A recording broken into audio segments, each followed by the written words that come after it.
This is McCook's Mr. Bill. We got a bad storm, thunderstorm coming in. Some large damaging hail in the area, so I've got everything covered. But you're here for a story. Well, it was a pretty rough storm last night. 70-mile-an-hour winds, torrential rain, but no hail. So we survived the night. And you're still here for a story. Okay.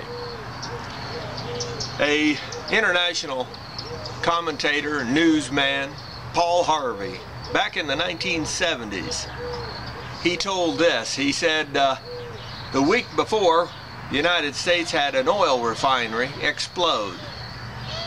Okay.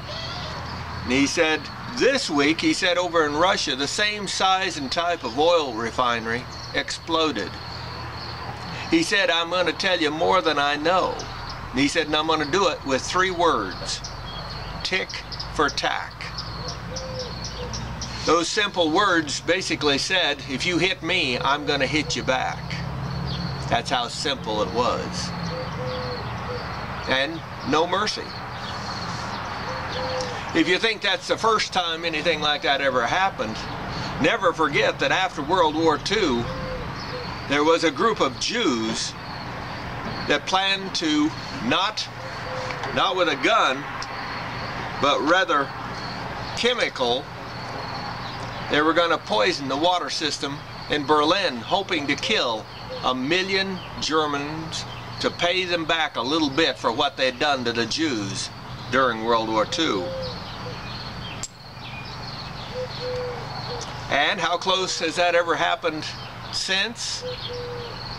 Well, it got pretty well known, even though we had heard rumors, and one here and one there, of the Catholic priests messing with the boys and girls. A terrible thing they were doing to the children. Those in power abusing their power. And the Catholic Church seeming to look the other way. There was a group that had planned to target not just those that were guilty, but the entire church, insomuch as every priest on earth. The group had zeroed in and was targeting to kill every one of them. And again, not with a gun, but biologically. Kill every priest in the world within 72 hours.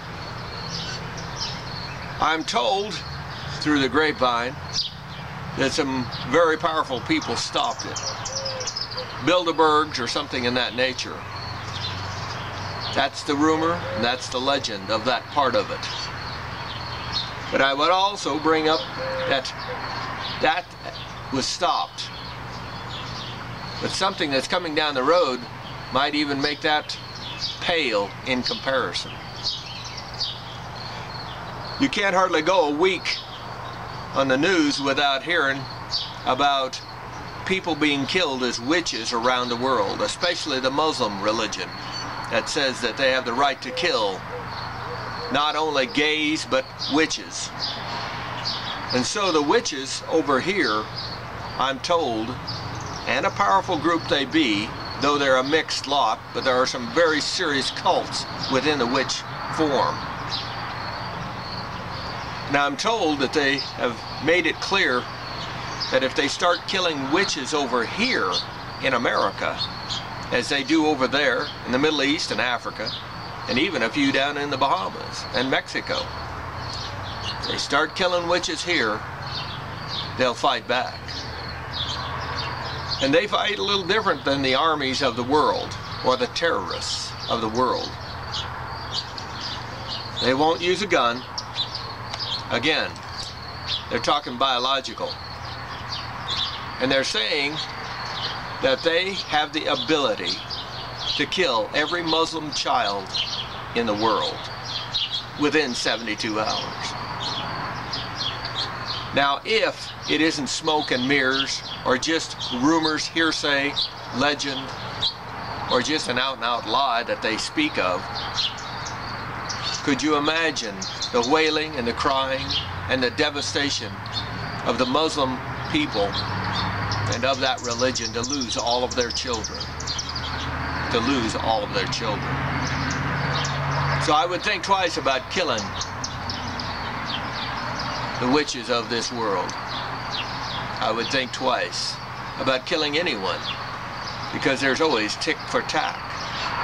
And if by chance you think the biologicals couldn't possibly do that, I would finish it with this.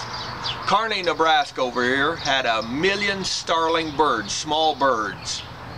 Well, there were so many birds in that 15 square mile town that they were taking a dump on the rich man's car. So the government came in, and in a single night, one time they sprayed from the air over that city, and they killed all of those birds. 1 million birds were killed in one night. And yet it never harmed another bird or another species or anybody else. Just that bird, their poison or their biological was so exact. If I was a group full of hate and trying to take over the world mindset, I might want to take a step back. Because no longer do you have to fear the gun or anything else in that line. You have to fear the biologicals. And people will not be pushed forever. Be they Jew or a minority or a Christian, somebody's going to fight back with devastating results for those who think they have the right to abuse. Rate this film